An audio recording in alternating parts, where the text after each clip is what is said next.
জন্য সন্তানকেও হ্যাঁ ইঞ্জিনিয়ার বানান, ডাক্তার বানান, চেয়ারম্যান বানান, যা কিছু মন চায় বানান, তবে শুরুর শিক্ষাটা অন্তত কোরআনের শিক্ষা অর্জন করায় দেন। কেন? শুরুর শিক্ষাটা যদি কোরআনে অর্জন থাকে তাহলে ইঞ্জিনিয়ার হবে ঠিকই, রডের পরিবর্তে বাঁশ দিবে না। ডাক্তার হবে ঠিকই, চেম্বারের নামে মানুষকে জবাইও করবে না। এই জন্য শিক্ষা যদি কোরআনের শিক্ষা থাকে, সন্তানটা ডাক্তার হওয়ার পরও চিন্তা করবে না আলেমদেরকে, নামাজিদেরকে, ইমানদারদেরকে ফ্রি চিকিৎসা দিই।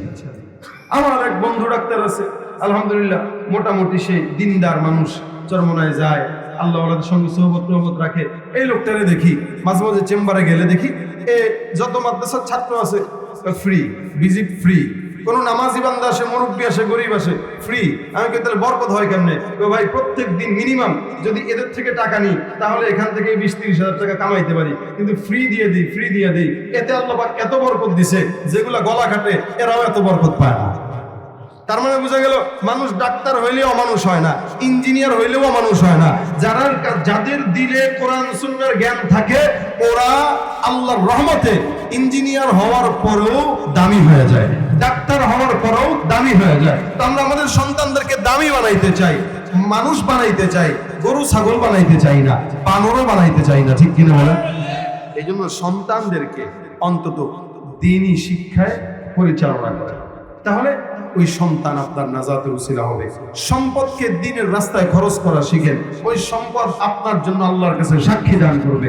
আল্লাহ পাকের এই দুইটা মূল্যবান নিয়ামত আমরা যদি সময় মতো ভালো জায়গায় পরিচালনা করার চেষ্টা করি ইনশাআল্লাহ, তাহলে অবস্থা এমন হতে পারে এই দুইটা নিয়ামতের কদর করার কারণে আল্লাহ পাক আমাদেরকে জান্নাত দিতে পারে ইনশাআল্লাহ। তাহলে সন্তান আর সম্পদ আমরা ভালো পথে ব্যয় করব, ভালো পথে খরচ করব, রাজি আছি ইনশাআল্লাহ। প্রত্যেকটা সন্তান যাদের আছে, সন্তানকে ভালো পথে ব্যয় করতে গেলে অন্তত মোবাইল নামক ফিতনা থেকে বাঁচায়, পড়ালেখার হালতে মোবাইল নামক ফিতনা থেকে আপনার সন্তানকে বাঁচান, নইলে সন্তান মানুষ হবে অমানুষ। নইলে যদি এটা থেকে না বাঁচাইতে পারেন, সন্তানকে আপনি ঠিকই মাদ্রাসায় পড়াবেন বা স্কুলে পড়াবেন, এই ফিতনায় ঢুকবে তো সন্তান দেখবেন মানুষ না, দিন দিন অমানুষ হয়ে যাবে। কারণ ফিতনা জামানার ভিতরে সবচেয়ে বড় এখন মোবাইল নামক ফিতনা। এই জন্য আমাদের সন্তানদেরকে আমরা যেন অন্তত ভালোভাবে দ্বীনিভাবে পরিচালনা করতে পারি, আল্লাহ পাক সেই তৌফিক দান করুক। আজকের এই মাহফিলে আল্লাহ পাক রব্বুল আলামিন শেষ পর্যন্ত সফলতার সঙ্গে আল্লাহ পাক শেষ করার তৌফিক দান করুক। অসংখ্য আলেমেরা আছে, আলহামদুলিল্লাহ, খুরশিদ আলম কাসমি সাহেব হুজুরের মতো একজন লোক আছেন, এরপরে উজানি পিসা হুজুর আছেন, মাহবুব হাফিজ সাহেব আছেন। ইনশাআল্লাহ ওনারা এক একজন এক এক সময় আসবে। আপনারা এই মাহফিলটা শেষ পর্যন্ত আজকে থেকে যেভাবে সফলতা করা যায় সাফল্যমণ্ডিত করবে আল্লাহ পাক রব্বুল আলামিন। যেন যারা আজকের এই মাহফিলের সাথে সম্পৃক্ত আছে সমস্ত আলেমদেরকে আল্লাহ পাক যেন ইখলাসের সঙ্গে এই প্রোগ্রামটা আরো বড় করে পরিসরে চালানোর তৌফিক দান করে। সকলে বলেন আমিন, আর জোরে বলেন আমিন।